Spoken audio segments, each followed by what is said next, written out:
আমাদের কোনো কন্টেন্ট আপনাকে কোনো ধরনের বাই সেল সিগন্যাল বা পরামর্শ প্রদান করবে না। এজন্য স্টক সাপোর্টার টিম আপনার কোনো ধরনের ফিনান্সিয়াল লসের জন্য লায়াবল না। ধন্যবাদ। আসসালামু আলাইকুম ভিউয়ার্স, কেমন আছেন? আশা করি সকলে ভালো আছেন। আর সকলের ভালো থাকার পেছনের রিজনটা হতে পারে যে গত 5 দিন ধরে মার্কেট কিন্তু একটা ভালো ধরনের পজিটিভ মুভমেন্ট দিয়েছে এবং সেখানে সব ধরনের রেজিস্ট্যান্স ভেঙে মার্কেট কিন্তু এখন একটা আপ ট্রেন্ড শো করছে। তো যাই হোক, আজ 10 জুলাই, আজকে মার্কেট 32.57 পয়েন্ট বেড়ে 5,068.04 এসে ক্লোজ হয়েছে, যার ভলিউম হয়েছে 27.34 ক্রোড়, ভ্যালু 679.02 ক্রোড় এবং ট্রেড হয়েছে 2,08,356টি। মার্কেট ট্রেন্ডে আজকে 196টি স্টক আপ ট্রেন্ডে, নিউট্রালে 70টি এবং ডাউন ট্রেন্ডে আছে 128টি। Market sentiment bullish. টপ সেক্টরে গেইনে আছে রহিমটেক্স, এরপর আছে Desh garments, Gemini sea food, Fortune shoes, Rahima food. অন্যদিকে টপ স্টক লুজারে আছে Midland bank, global heavy chemicals, Heidelberg, অ্যাসালাম CRST, IBP. Top sector by গেইনে আছে টেক্সটাইল সেক্টরটি, এরপর আছে জেনারেল ইন্স্যুরেন্স, ইঞ্জিনিয়ারিং, ফার্মাসিউটিক্যালস। অন্যদিকে টপ সেক্টর বাই ভ্যালুতে আছে bank, pharmaceuticals and chemicals, textile.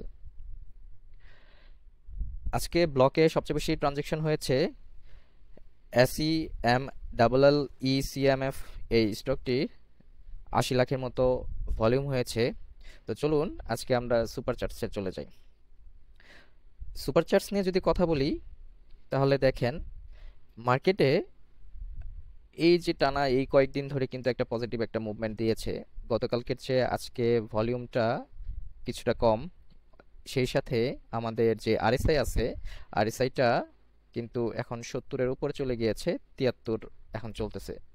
তো মার্কেটের জন্য এটা একটা অ্যালার্মিং বিষয় বা সতর্কতার বিষয় যে এটা 70-এর উপরে উঠে গিয়েছে এবং দেখেন এখানে কিন্তু একটা আপনার সেল সিগন্যালের মতো কাজ করছে যে মার্কেট উপরে গিয়েছিল কিন্তু উপরে সাস্টেন করতে পারেনি। তো কেন সাস্টেন করতে পারেনি? আমরা জানি যে ক্যান্ডেলস্টিকটা এরকম করে যে হিস্ট্রি রিপিটস ইটসেলফ, যে আমাদের বিগত যেই এক্সপিরিয়েন্স আছে সেটা কিন্তু ক্যান্ডেলস্টিকের মাধ্যমে মার্কেটে তুলে ধরা হয়। দেখেন এখানে গত বছরের জুনের 24-এ এখানে কিন্তু মার্কেট এই জায়গাটা থেকে একটা সাপোর্ট নিয়ে মার্কেট পরবর্তীতে উপরের দিকে গিয়েছিল। তো যেহেতু এখানে একটা সাপোর্ট জোন তৈরি করেছে, এটাই আমাদের জন্য এখন কি রেজিস্ট্যান্স। তো এই রেজিস্ট্যান্সটা কিরকম? 5,100 থেকে এই নিচ পর্যন্ত যেটা ছিল আমাদের 5,000, এই পয়েন্টটা যে 5,070 এরকমের আশেপাশে। তো দেখেন মার্কেট কিন্তু আজকে কত উঠেছিল? 5,090 এর মতো। তো এই রেজিস্ট্যান্স জোনটাকে সে কিন্তু খুব ভালোভাবেই অনার করেছে। তো এটাকে যদি টপকায় উঠতে পারে আমাদের কিন্তু এখানে তখন একটা ভালো ধরনের ভলিউম লাগবে, আজকের তুলনায় ভালো ধরনের ভলিউম এখানে লাগবে এটাকে ব্রেকআউট করতে হলে। যদি এটা ব্রেকআউট করতে পারি তাহলে এরপরে আমাদের স্ট্রং রেজিস্ট্যান্স আছে 5200-র কাছাকাছি, 5224 বা 20-এর এখানে এই রেজিস্ট্যান্সটা কিন্তু আমরা পাবো।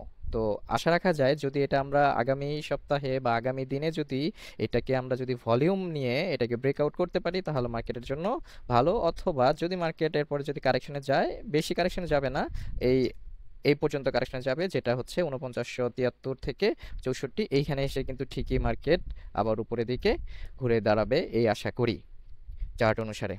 তো চলুন আজকে রহিম টেক্স নিয়ে আলোচনা করি। আজকে টপ স্টকটি টেক্সটাইল সেক্টরের এই স্টকটি আজকে কিন্তু একটা ভালো ধরনের গ্যাপ দিয়ে, এটা এখানে দেখেন একটা গ্যাপ দিয়ে কিন্তু আজকে ওপেন হয়েছে মার্কেট।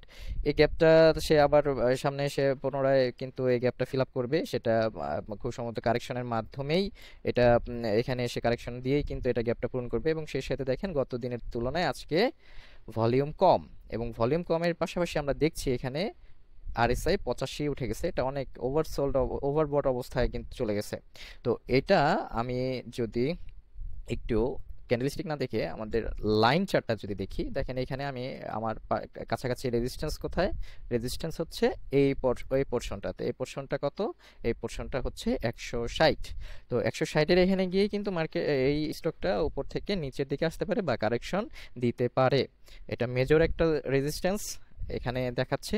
তো আমরা যদি ক্যান্ডেলস্টিকে আবার চলে যাই, যেটা দেখছিলাম 160, আর যদি এটা উপরে উঠতে পারে, উপরে উঠলেও এটা খুব সম্ভবত টেকার সম্ভাবনা কম। এখানে একটা ভালো ধরনের রেজিস্ট্যান্স কিন্তু আছে, তো আপনার এটা সম্পর্কে যথেষ্ট কেয়ারফুল থাকবেন। এখানে আছে 167-68 এই কাছাকাছি। বলা যাচ্ছে যে এই পোর্শনটা যেটা 160 থেকে 167, এই পোর্শনটাতে কিন্তু এটা একটা ভালো ধরনের রেজিস্ট্যান্স পাবে, এবং রেজিস্ট্যান্সটা পেয়ে কিন্তু এই গ্যাপটা ফিল আপ করতে আবার সে 138-এর কাছাকাছি চলে আসতে পারে। তো আজকে মার্কেটের আপডেট এই পর্যন্ত। সবাই ভালো থাকুন, দেখা হবে আগামী ভিডিওতে। আসসালামু আলাইকুম।